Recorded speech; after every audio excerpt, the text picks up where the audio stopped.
दोस्तों, legal and legal में एक बार फिर से आपका स्वागत है। आखिर मेरठ बार एसोसिएशन को वकीलों के रोष के आगे झुकना ही पड़ा और जिस हड़ताल वापसी की घोषणा मेरठ बार एसोसिएशन के अध्यक्ष महोदय ने एक तरफा 15 सितंबर 2023 को की थी, आज उन्होंने मेरठ बार एसोसिएशन और जिला बार एसोसिएशन मेरठ के तमाम पूर्व अध्यक्ष और पूर्व महामंत्रियों को बुलाकर मंत्रणा की और इस नतीजे पर पहुंचे कि अधिवक्ता साथियों में रोष बहुत ज़्यादा है।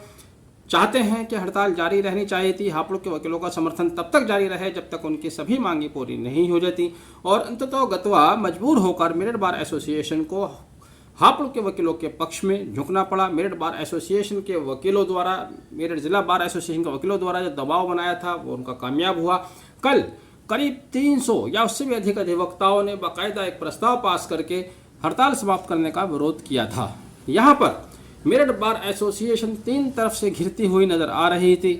एक तो उसको अपने अधिवक्ता साथियों का विरोध झेलना पड़ रहा था, बहुत ज़्यादा रोष था। दूसरा, हाई कोर्ट बेंच संघर्ष समिति जिसके तहत 21-22 जिले आते हैं, उनमें भी एक फूट सी दिखाई दे रही थी। हापुड़ के वकीलों ने खुली जबान में मेरठ बार की आलोचना शुरू कर दी थी।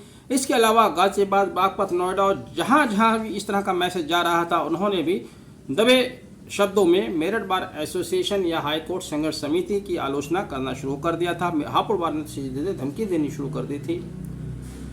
तीसरा, उनको जो विरोध झेलना पड़ रहा था वो अपने यहाँ की एसोसिएशन में कल कुछ लोगों ने इस्तीफे दिए, कोषाध्यक्ष ने इस्तीफा दिया, एक कार्यकारिणी सदस्य ने इस्तीफा दिया, वो भी उनको विरोध का सामना करना पड़ रहा था।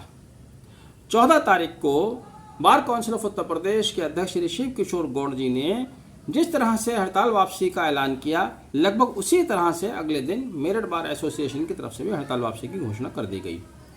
यहाँ पर हड़ताल को लेकर बहुत सारी बातें कही जा सकती हैं। विद्वान अधिवक्ता है, सारा प्रदेश अब पूरी तरह से हड़ताल पर वापस उसी रंग में है जैसे पहले था। 20-22 दिन हो गए हैं, सरकार की तरफ से कोई वक्तव्य इनके पक्ष में नहीं आ रहा है, कोई मांगे मानी जा रही है ऐसा भी नहीं दिखाई दे रहा है। लेकिन इसी बीच जो हड़ताल हो रही है उस हड़ताल से भी सभी पक्षों को, दोनों पक्षों को बहुत बड़ा नुकसान हो रहा है। तीनों पक्षों को, सरकार का अपना नुकसान, रेवेन्यू का नुकसान हो रहा है, वादकारियों का उनका नुकसान, लोग जेलों में पड़े हुए हैं, बेल पर सुनवाई नहीं हो रही है और इन सब में स्वयं अधिवक्ताओं का भी नुकसान है। वो खुद अपनी दुकानें बंद करके, अपनी इनकम छोड़कर, अपनी आय का साधन बंद करके हड़ताल पर बैठे हुए हैं।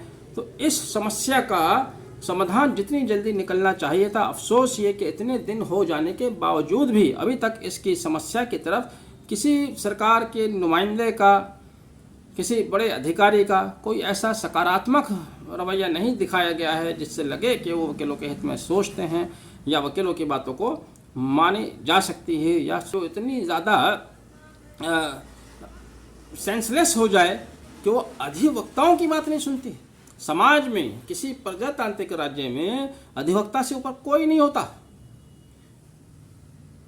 इस देश की व्यवस्था में, किसी प्रजातांत्रिक व्यवस्था में राष्ट्रपति महोदय होते हैं, सुप्रीम कोर्ट के चीफ जस्टिस होते हैं, प्रधानमंत्री महोदय होते हैं और तमाम चीज़ें होती हैं। लेकिन इन सब के ऊपर जो निगाह रखता है, कहाँ गलत हो रहा है, उस गलत को सही करने के लिए जो आवाज़ उठाता है वो अधिवक्ता समाज होता है, चाहे वो कोई भी वर्ग क्यों ना हो। अधिवक्ताओं ने बड़े बड़े आंदोलन किए हैं, बड़ी बड़ी सरकारों को तख्ते पलट किए हैं, बड़े बड़े उन्होंने निर्णय कराए हैं। लेकिन आज एक छोटी सी बात को लेकर सरकार की जिस तरह से बिल्कुल उनकी तरफ से कोई बयान नहीं आ रहा है, कोई बात नहीं सुनी जा रही है। आपको ये भी उदाहरण मालूम है अच्छी तरह से, श्री शिव किशोर गौड़ बार काउंसिल के चेयरमैन द्वारा माननीय मुख्यमंत्री उत्तर प्रदेश सरकार से मिलने का समय मांगा गया था, उनको मिलने का समय नहीं दिया गया।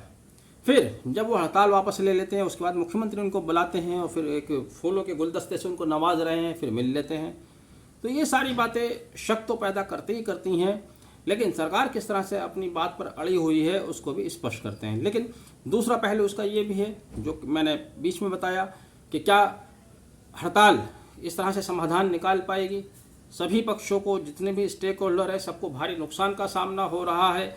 विद्वान अधिवक्ता हैं, न्यायालय को बंद करके हड़ताल पर बैठे हुए हैं, जिंदाबाद मुर्दाबाद में लगे हुए हैं। अभी मैंने उनका भी जिक्र किया था पिछले वीडियो में। 14 सितंबर को हाईकोर्ट उच्च न्यायालय के एक माननीय न्यायाधीश महोदय ने एक रिट पर सुनवाई को स्थगित करते हुए कहा था कि अधिवक्ता ट्रेड यूनियंस की तरह नहीं है, ट्रेड यूनियन की तरह वो हड़ताल नहीं कर सकते।